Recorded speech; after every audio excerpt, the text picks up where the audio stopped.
Again, it's so wonderful to be with you tonight. Thank you for the invitation and thank you for your presence. And we look forward to spending just a few more minutes to challenge ourselves to be sure that we are right with the Lord. We're going to be in 1 John chapter 4. We'll begin at verse 16 in just one moment as we extend the invitation. 1 John chapter 4, beginning verse number 16. There's a man who's now called, quote, a church father, Augustine, wrote a lot about the Bible, a lot about Jesus Christ and the centuries that would follow the time of the early church, and so late 300s AD, early 400s. And he would speak of the difference between physical love and what we've discussed tonight, which is true love, spiritual love that comes from God. And he would illustrate by saying that if you take an ugly man and he falls in love with an extremely attractive lady, that man, no matter how strongly he feels about her, no matter how long he loves her, no matter how much he tells her he loves her, he will never become more handsome and attractive himself. The giving of that kind of love doesn't change us at all for the better. His point was, though, that when we begin to seek God for His love and we love as He loved, it does indeed make the, quote, one who is loving better. It makes the soul lovely. And he says this, what a love that must be that makes the lover beautiful. Speaking of God, he says, he who is always lovely first loved us. And what were we when he loved us but foul and unlovely? But not to leave us foul, no, but to change us. And of unlovely make us lovely. How shall we become lovely?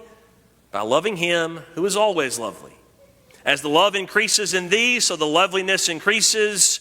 For love is itself the beauty of the soul.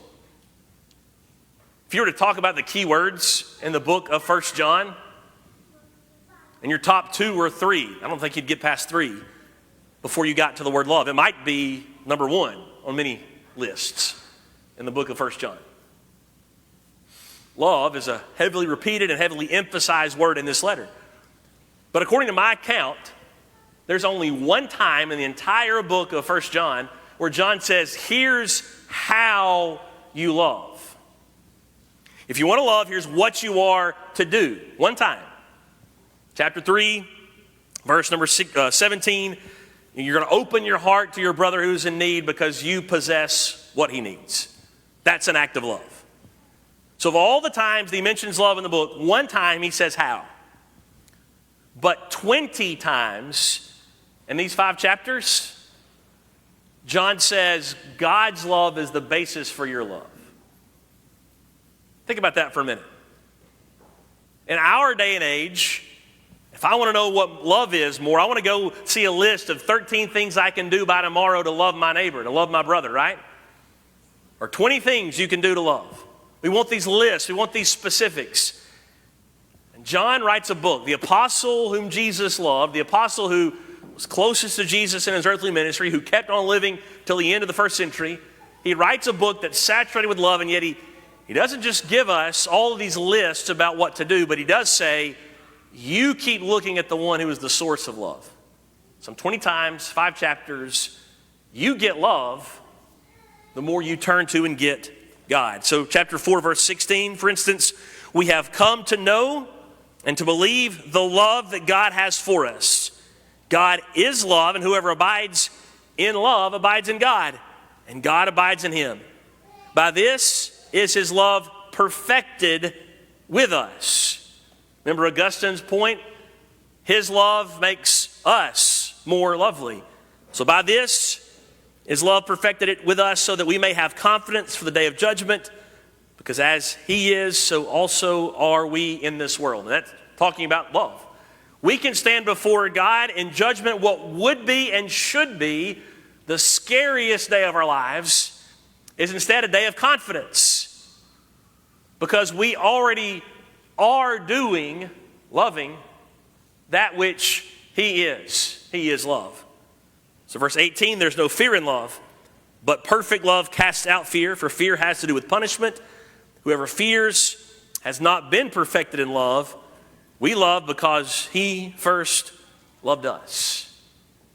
It might sound obvious. It might sound trite to some. It might sound like an easy children's Bible class answer. But whenever we begin to offer some fear and resistance and some pushback to what love demands of us, and we kind of pretend to ask, well, why? Why should I? And verse 19 of chapter 4 is the answer, because he first loved us. He initiated all that we know and all that we believe is true about love. It started with him.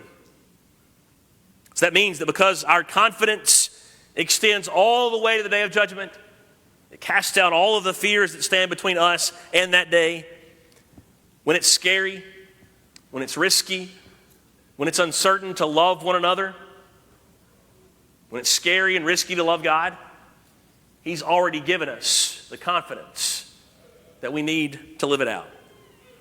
So this evening, if you have heard of his love toward you, if you know about his love toward you, but you've not responded to it, you've not given your life in submissive obedience to him, what good reason do you have for not obeying him? Would you let tonight be the very evening that you give your life to him, to put him on in baptism? That's the moment he says he forgives us, that he saves us, and that he adds us to his wonderful church, his bride. Maybe you've made that decision in the past. You've known the love of God, but you've walked away from that love. Please know that he does not want you to stay there. He wants you to come back to his love. He wants you to know the joy and the peace of his forgiveness once again. So if you need to do either of those tonight, please know that we are all here with you and for you to help you. Would you come to God in his love tonight, now as we sing?